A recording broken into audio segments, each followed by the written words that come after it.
నమస్తే మన ఆంధ్ర తెలంగాణ మార్ట్ 24 న్యూస్కి స్వాగతం. నా పేరు దేవి. నేటి వార్తలు. పశ్చిమ గోదావరి జిల్లాలో వ్యవసాయ రంగంలో నెలకొన్న సంక్షోభాన్ని అధిగమించేందుకు ముఖ్యంగా ఎరువుల కొరత వల్ల రైతులు ఎదుర్కొంటున్న తీవ్ర ఇబ్బందులపై అధికారుల దృష్టికి ఆకర్షించేందుకు వైసీపీ జిల్లా స్థాయి నాయకులు చర్యలు చేపట్టారు. ఈ నేపథ్యంలో భీమవరం కలెక్టర్ రాహుల్ కుమార్ రెడ్డి గారికి ప్రత్యేకంగా వినతి పత్రం అందజేయడం జరిగింది. ఈ కార్యక్రమంలో వైసీపీ పార్టీకి చెందిన పలు నియోజకవర్గాల ప్రముఖులు, నాయకులు పాల్గొన్నారు.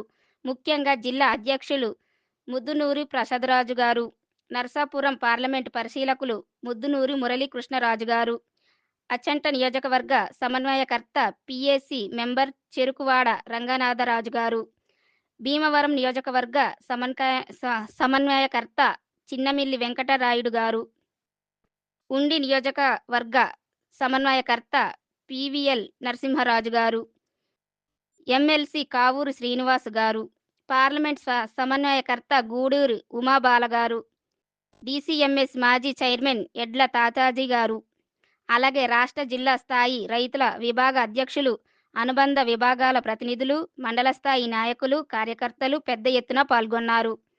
ఈ వినతి ద్వారా రైతులకు తక్షణమే పరిష్కారాలు కల్పించాలని లక్ష్యంతో ప్రభుత్వం స్పందించాలని ప్రజాప్రతినిధులు ఆకాంక్షిస్తున్నారు. 2000తో కలుపుకుని 5000 ఇచ్చి 7000 రూపాయలతోటే చేయి దులుపుకునే పరిస్థితి ఈ రోజు కూటమి ప్రభుత్వం ఆలోచన చేస్తుంది. దీన్ని ఎక్కడ క్షమించే పరిస్థితి లేదు. దీన్ని ఎక్కడ ఊరుకోం. దీన్ని పెద్ద ఎత్తున ఉద్యమం చేద్దాం. ప్రజల పక్షాన్ని నిలబడదాం. రైతులను ఆదుకునే విధంగా మనం చర్య తీసుకుందామని జగన్మోహన్ రెడ్డి గారు సూచనల మేరకు ఈ రోజు జాయింట్ కలెక్టర్ గారికి రిప్రజెంటేషన్ ఇవ్వడం జరిగింది. ఆయన సానుకూలంగా స్పందించారు. దీని మీద చర్యలు తీసుకుంటే కొద్ది రోజులు చూస్తారు.